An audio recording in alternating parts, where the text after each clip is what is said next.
Okay, so in the previous tutorial, we actually modified the ship class. So now we have some new properties. Speed is moving right, is moving left, and we've also modified how the ship is going to be drawn.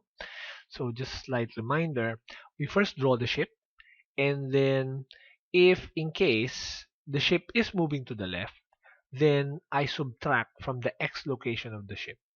Okay, if the ship is moving to the right, then I add to the x value of the x location of the ship, therefore moving the ship by right.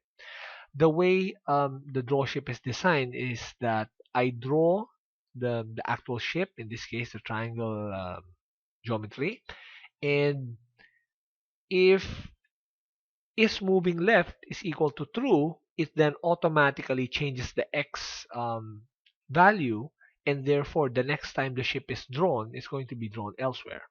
Okay, so the way we control the ship to move to the left or to the right is to set is moving left or is moving right to true or false. Okay, so if we set is moving left to true, then draw ship will automatically adapt by subtracting from the value of x, therefore changing the location of where the ship will be drawn next time. Okay, and if I set is moving right to true, then draw ship automatically adapts by adding to the values of x, and therefore drawing the ship to the right.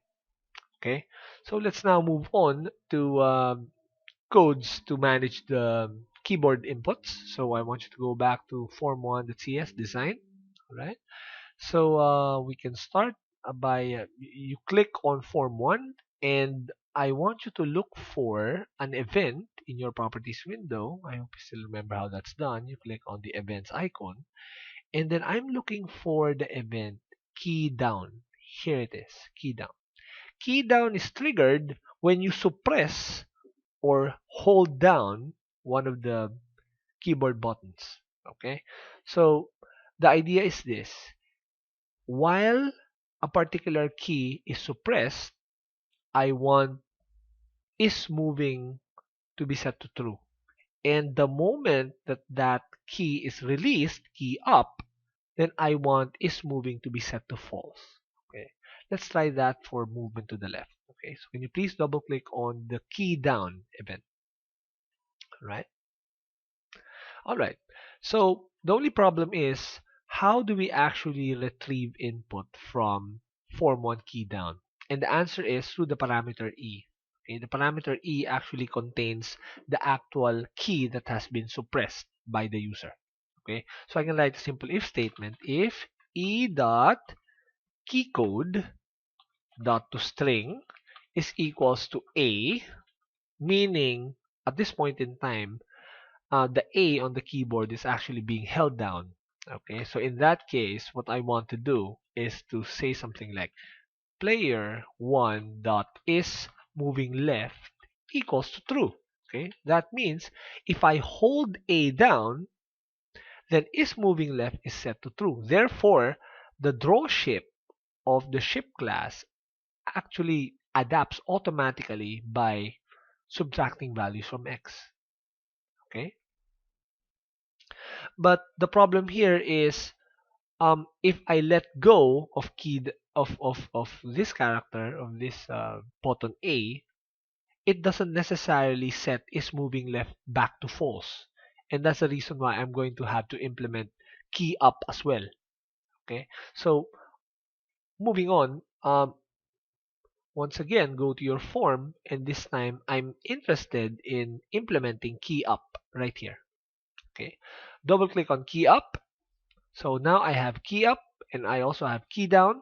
Whenever I trigger key down, meaning one of the keys have been suppressed, then is moving left is true. Okay. However, if e.keycode.toString is equals to a, calling this same code in key up actually tells you that A has just been released.